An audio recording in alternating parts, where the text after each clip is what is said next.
Hello and welcome back to the Grow You channel. I'm Sherry Ruskis and I'm going to shake things up a little bit starting this week. And instead of bringing just random videos here and there, which, every time you start something new, you play around with it and see what works, what doesn't work. I'm going to actually do what's called a vlog and just share with you what's going on in the world of plants for me this week. And with that, there could be good news, there could be bad news, as the title of this week's vlog is. So I'm going to start with the good news first, all right? And what happened in my world of plants. As we talked about last week when I went out and got the fig leaf fig, which by the way is doing fantastic, and I'll show that to you here in just a little bit. But, it's the first week of the year. We still have our Christmas tree up. I've taken all the other decorations down, kicked butt yesterday and got that done. Just the tree is left because I didn't have the heart. It's one of the nice things about an artificial tree is that you can keep it up for a long period of time without fear of fire. And I've even seen some places where they put Valentine stuff. I'm trying to talk my husband into that. He's not thrilled about it, but he is okay with leaving the tree up for a little bit because it's cold. I'm here in Colorado, zone 6A. It's cold outside, and so it's nice to have the warmth of the tree and all of that. So we've got that still up. And this week I'm participating in Dry January. I've never done this before. Love me a nice glass of wine in the evening. I'm not doing it. So I'm finding myself just a lot of emotions going on, right? Because I'm kind of doing a cleanse through it all. Not kind of, I am. And so my plants are important to me more than ever right now to kind of keep my focus on positive things and making things happen. And I wanted to share with you first out of the gate here, my friend Linda Votter wrote this lovely, lovely book called The Elegant and Edible Garden. And I was honored enough to have her include something I had written in her book. And I thought I would read that to you. Last week we talked about emotions, and the tagline for this channel is happiness starts in the garden? Happiness begins in the garden. And it's just, how do we find happiness? And it's something that when our emotions are high and when we're dealing with things in life that we have no control over, like, what I'm going to show you here in a little bit, when a plant dies, and plants do die, even for those of us who have been doing this a long time, working with plants for a long time, it happens, okay? So let me go ahead and start this off and read this little paragraph that I wrote in Linda's book. I said that my garden has always been a sanctuary for me, a place of wonder and discovery, as well as my therapist on so many occasions. 12 years ago, it became my saving grace after experiencing a great loss in my life. My mother died in the evening of the summer solstice, and her death hit me like a freight train after her 3-year battle with ovarian cancer. Nothing prepares you for such a loss. I spent that summer grieving her loss with every turn of the soil. I found myself talking to her, cursing at her for leaving me, and weeping every time a purple flower would come to life, her favorite color. There seemed to be an abundance of purple zinnias that year. And as I share that to you, it makes me a little emotional, of course, but plants can do so much to help in just making you feel better. And as I move into the first part of the year, one of the things for me is that last week I told you I got some gift certificates when I had bought my fiddle leaf fig. I had some points that had built up with the local garden center that I go to, as well as I had they do this dollar thing for getting people to shop more in December so that you could spend more in January. So here I am in January, and I got me some more plants. I sure did. And, well, I've got a couple of things. So that, I got some bags of dirt, both seed starter soil, which we'll be talking about in the weeks ahead here. And then I got some just regular soil that I needed to help repot some plants and do some things, because I knew, which is where the bad news comes in here, that I had gone and killed some plants. Yeah, there's a couple here that I have definitely, as I did an inventory, this one I just totally forgot and didn't water it. It happens, right? Because that's the biggest thing that I see that happens with people when they say, I don't have a green thumb. Well, you got to remember to water your plants and give them the right sunlight and soil and all those beautiful things. So we'll talk about that in a minute, because that was really my thought when I went out to the garden center, is that, I'm going to get some more plants to replace these plants that had died. So I got these beauties, which I'll talk about here in a second. But then on my way home from the garden center, I stopped by the grocery store, and look at this hyacinth that I found. Because I was just going to get, I like to have fresh flowers in the house. It's just something that makes me happy. And in the winter months, I go to the grocery store for that, or if there's a local flower farmer that I can get that from, that's great too, but usually I have to go. So I went to Whole Foods, and instead of just the normal cut flowers, they had this hyacinth. And if you could smell this, it smells so good. And what I loved about it, and it was the last one sitting there, is that it was really, and let me put it up close to the camera here, it was really tight in a bud. And so I knew I would get some really long-lasting enjoyment out of this hyacinth. And it has since then bloomed. This one stem has bloomed. Now, the one thing I'm going to tell you is, and I've shared this before, you always want to take this cellophane, or I don't know if it's cellophane, this wrap that they put on these plants, take it off. It's really something that you want to do, is to take that off. And then I just happen to have a pot right here, and these aren't going to last.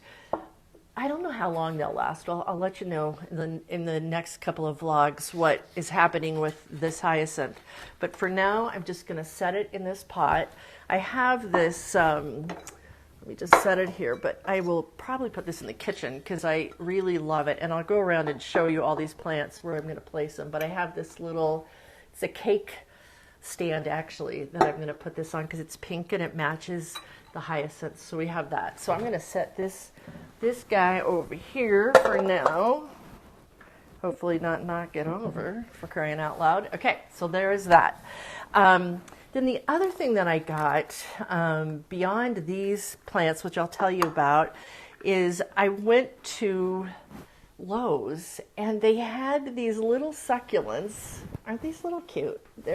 They look pretty healthy. There were some that looked not so healthy. So whenever you're buying plants that are on sale, you want to be very careful about that. But they came in these little buckets, which I don't know. I keep thinking, what could I use these buckets for? They're so little, but they're cute. But they were $1.99 a piece, $1.99 for these lovely succulents, which I'm going to use to repot these other two pots. And then these plants. So I got smaller size plants, and these are what, like a 2-inch, I want to say? No, 4-inch maybe. I don't know. I'm not very good with my measurements. Okay, I'll just be honest. But this is it's from the fig family too, and it is, which is all part of the ficus family, but this is called a rubber, like you've talked about the rubber plants. And look at the beautiful coloration on that. Now I could have gotten, and I like to talk prices here, you know that. This was $8. Now I probably could have got, then I looked at some other places and it was probably cheaper, but I do like from our flower center, they seem to have healthier plants than some of the other stores. So if I spend $1.99 and it doesn't live, I can live with it. But if I spend more, I want to make sure it's a healthy one. And so this one was $8. And again, I had my coupons that I got it with. I also got this, what are they, how do you say that? Dracaena, Dracaena, can I say that? Now I have another one that's down in the sunroom, and I'm going to take you there, and we're going to plant that in there because the one that I have is getting very tall and it's getting very bare. And what I found with some of my plants is that if they're a single stem and I plant things along the bottom, it just seems to make them healthier. So I love the coloration of this Dracaena, I can say that. That's fantastic. And then finally, the third one, and I think I'm going to put this one, which is called a peperomia, which I have a couple of peperomia. I have one that's more of a deep green that is lovely, but I think I'm going to put these two together in a pot, in this pot that I have sitting over here. So I'll show you that here in a minute. Set those over there. And then these I'm going to repot. And so my African violet. Now let's talk about plants dying. Okay, sad but true. It's like with life comes death sometimes. This plant I have had, I want to say, I don't know, time goes by so fast, right? But 7 or 8 years I've had this African violet, and it has been wonderful. And just about it stopped blooming after a few years, and then about a year ago, it started blooming flowers again. And then I don't know what happened. I had it in another container that was self-draining within the pot, which it seemed to be fine for years with that.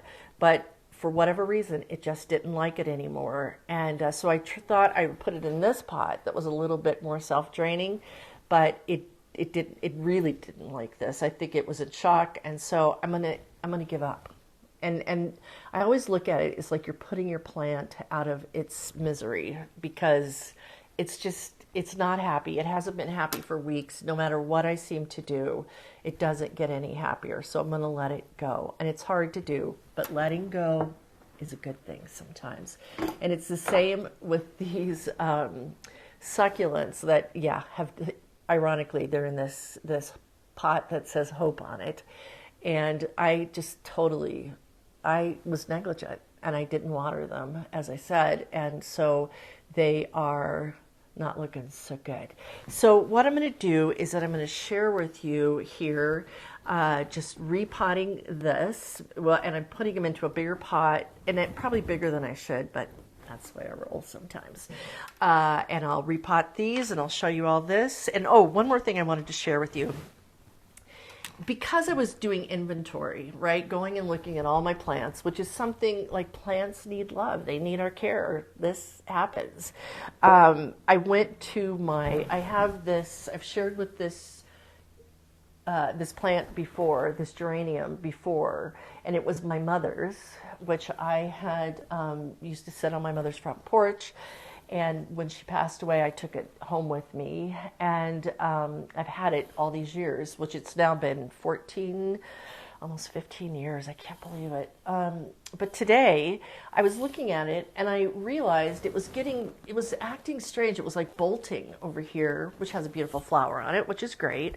But I went through and started cleaning it out on the inside. Look at all this that I pulled out of this plant. Unbelievable. And I had it downstairs in the sunroom, kind of tucked in a spot. I wasn't looking at it much. And what I like about it here in this window, because this plant is so important to me, if it died, I will have many cry sessions over it. I will tell you that. But by putting it here, I will see it more often.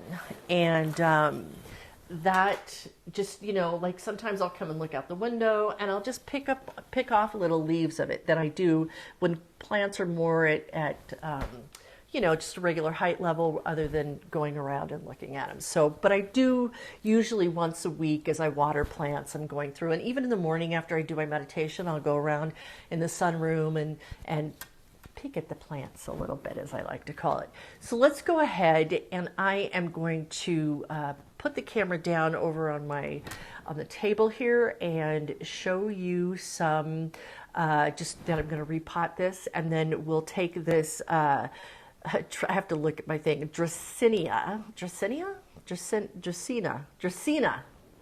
going to get this right. Dracena, and I'm going to take it down. It's actually right next to the fig, the fiddle leaf fig, and so I can show you the update on the fiddle leaf fig when I do that. But let me repot this, and we'll go from there. All right, so here we are with the Dracena and plant, and as you can see, I'll just pull this up here. It's pretty healthy overall, and I really love this plant. Again, I love the colors of it. The leaves, the variegation in the leaves is so beautiful, but it's gotten very thin. Let me see if I can set this down without craziness. Oh, look you can see the fig leaf. Look at this is a new fig leaf that has come out of my fiddle leaf fig since I planted it last week.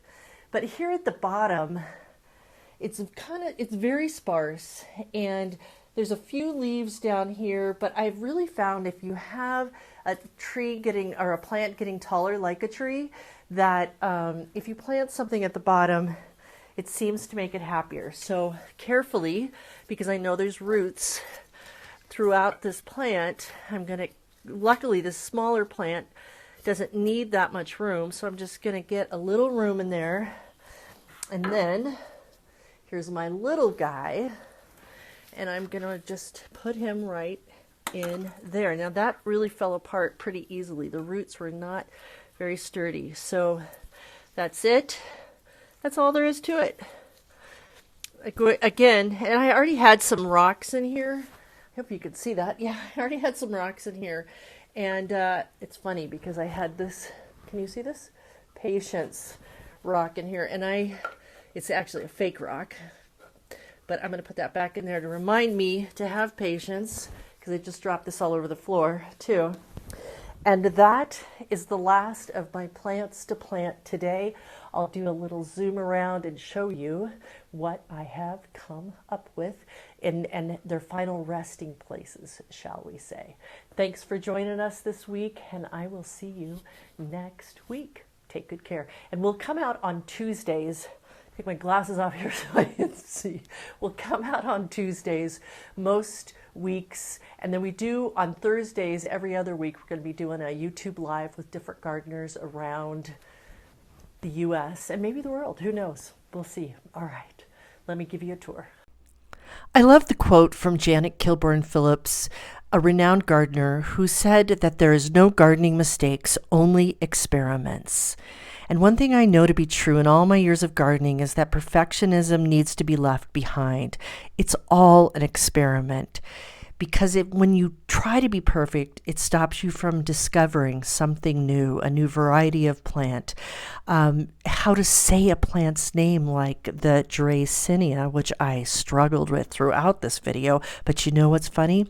The plant didn't seem to know any difference because I couldn't say its name right.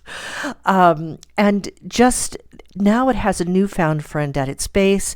The fig plant which you can catch in last week's video, is there, and it's just this wonderful thing of discovering new plants along the way, including this beautiful hyacinth that I got at the grocery store unexpectedly. Be ready for surprises.